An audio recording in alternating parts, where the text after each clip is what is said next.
सबसे पहले मैं ये आपसे जानना चाहूँगा मलक अहमद ख़ान साहब कि ये जो फवाद चौधरी साहब की तरफ से दावा किया जा रहा है कि हमारे एमपीएस को फ़ोन किए जा रहे हैं, ये फ़ोन उन्हें कौन कर रहा है? मैं आपको उनके अल्फाज सुना देता हूँ वो क्या कह रहे हैं। सुने फवाद चौधरी साहब क्या कह रहे हैं। एमपीएस को 1 अरब 20 करोड़ की ऑफ़र की गई। आर्मी चीफ वापस तशरीफ़ लाते हैं, हमने उनके साथ ये बात जो है उठानी है कि जो हमारे एमपीएस को कॉल्स आ रही हैं ये बिल्कुल उस जो स्टेटमेंट्स हैं या जो नैरेटिव है जो आर्मी चीफ का दिया हुआ है उससे मुख्तलिफ है। तो सवाल ये पैदा होता है कि इदारे में कौन लोग हैं जो आर्मी चीफ के इन वाज़े अहकामात की खिलाफ वर्जी करते हुए इस तरह से कॉल जो हैं उन्होंने एमपीएस को की और लोगों को डराया। इसकी तहकीकात की ज़रूरत है। मलक अहमद ख़ान साहब, एक बिल्कुल सीधा बराह रास्त इल्ज़ाम उन्होंने लगा दिया है कि जो फ़ौज के कुछ लोग हैं उनकी तरफ से फ़ोन किए जा रहे हैं, तो इसका कोई जवाब है? जी शुक्रिया मीर साहब। देखिए बड़ी क्लियर फवाद ने बड़ी दो टोक अंदाज में एक इंडाइटमेंट की है। उसने ये सिर्फ इल्ज़ाम नहीं लगाया बल्कि उन्होंने ये कहा है कि आप समझते हैं कि फ़ौज में मामला क्या है कि अगर आर्मी चीफ़ की ये हदायत है जो इनके इल्म में होगी और होनी भी ऐसे ही चाहिए, जो कि in all fitness of the things ऐसे ही होनी चाहिए कि फ़ौज का सियासत से कोई तल्लुक़ ना हो। और अगर फवाद के पास ये कोई ऐसी सूरत हाल मौजूद है और वो ये समझते हैं कि आर्मी चीफ़ के हुक्म को फ्लाउट किया जा रहा है तो ये उनको बात कहनी चाहिए। कह रहे हैं वो ठीक है, लेकिन यहाँ मेरा ख्याल है ग्राउंड रियलिटी थोड़ी डिफरेंट है। इनकी पीटीआई का ये वतीरा है कि ये अपनी खिफ़त मटाने के लिए हमेशा किसी न किसी का कंधा तलाश करते हैं।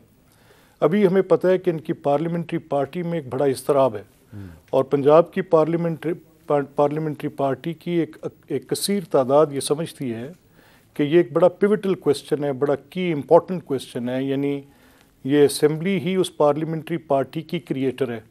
अगर ये असेंबली नहीं रहेगी तो पिछला वोट जो उन्होंने हासिल किया वो ख़त्म हो जाएगा। तो अपनी लाइफ और डेथ का सवाल है उनका। वो पार्टी की मेजॉरिटी मैं ये इत्तफाक करता हूँ कि जो चेयरमैन पीटीआई कह रहे हैं उनके साथ होगी, लेकिन वो नंबर्स जिनकी बुनियाद पर चीफ मिनिस्टर एतमाद का वोट ले सकते हैं सिर्फ इसी एक नुक्ते पर उनको हासिल नहीं है। और गवर्नर साहब ने जो अपना हुक्मनामा जारी किए है उसके पीछे जो भी उसको तो मैं बिहाइंड द हिज सेटिस्फेक्शन के पीछे तो मैं नहीं देख सकता, लेकिन गवर्नर का कॉन्स्टिट्यूशनल ऑफिस है, ये उनका एक एब्सोल्यूट प्रेरोगेटिव है कि जब वो ये समझें टू हिज ओन सेटिस्फेक्शन कि ये इनके पास मतलूबा हासिल नहीं है इनको अक्सरियत, तो वो एतमाद के वोट का कह सकते हैं कि वज़ीर आला लें और वो उनको बार सूरत लेना है। तो मेरा ये ख्याल है कि जो फवाद साहब कह रहे हैं उसमें एक बड़ा खौफनाक इल्ज़ाम है और उस खौफनाक इल्ज़ाम का जो ज़्यादा मुझे चीज़ मुस्तरब करेगी वो ये करेगी कि वो शायद ये एलेज कर रहे हैं कि गालिबन आर्मी चीफ़ की हुक्म अदूली हो रही है और उनकी कमान में उनका हुक्म तस्लीम नहीं हो रहा। This is what he is saying probably.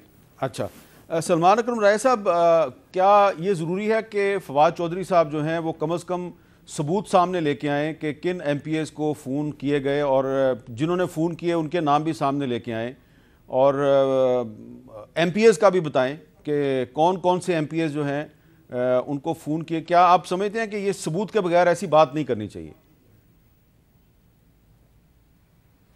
देखिए, जो आपने क्लिप सुनाया उससे तो ये लगा कि वो इस बात को आगे बढ़ाना चाहते हैं, वो मिलना चाहते हैं आर्मी चीफ साहब से, और अगर मुलाकात होगी तो फिर देखें वो क्या उनको सबूत देते हैं, किन लोगों के नाम बताते हैं जिनको फ़ोन आए। लेकिन इस वक्त उन्होंने एक मकालमे की ख्वाहिश का इजहार किया है। कोई अदालत में तो वो नहीं लेके गए मामला जहां वो उस नौइयत का सबूत पेश करें, लेकिन अगर गुफ्तगू होती है, मकालमा होता है, तो ज़ाहिर है कुछ तो उन्हें तफसीलात बताना होंगी। अच्छा, तो गौर खान साहब, आप इस पे क्या कहेंगे कि इतना बड़ा इल्ज़ाम फवाद चौधरी साहब लगा रहे हैं तो इसके लिए कोई सबूत पेश करना ज़रूरी नहीं है? हामिद मीर साहब, देखिए इसका तज़किरा तो बार बार होता रहा है, लेकिन अगर अभी उसकी क्लिप को प्रॉपरली सुन लें तो उसने ये नहीं कहा कि आर्मी चीफ से बात करेंगे, क्योंकि आर्मी चीफ या आर्मी की तरफ से कोई ब्रिगेडियर मेजर जनरल कोई फ़ोन कॉल कर रहे हैं। उनका कहना यही था कि देखिए आर्मी की चीफ ऑफ आर्मी स्टाफ ने ये बड़ा कैटेगोरिकली कहा है कि इदारा अब न्यूट्रल है और न्यूट्रल ही रहेगा। तो अगर ये इदारा न्यूट्रल है और न्यूट्रल ही रहेगा तो इस मुल्क में तो ऐसे मुक़्तदर हल्के हैं जो लोगों को तोड़ते भी है, जोड़ते भी है, करते भी हैं, तो ये कौन लोग हैं कि हमारे MPs को फ़ोन कॉल आ रहे हैं और उन्होंने तज़किरा किया है। ये 2-3 मीटिंग पहले भी हुई और MNA और MPA जो MPA वहाँ बैठे हैं उन्होंने इस बात का बेतहाशा जिक्र किया है, कई ने भी जिक्र किया है कि हमें फ़ोन कॉल आ रहे हैं और वफादारियाँ चेंज करने के लिए दबाव डाला जा रहा है। कई ने कहा जी कोई ऑप्शन दे रहे हैं, कोई पैसे दे रहे हैं, कोई और ऑफर आ रही हैं।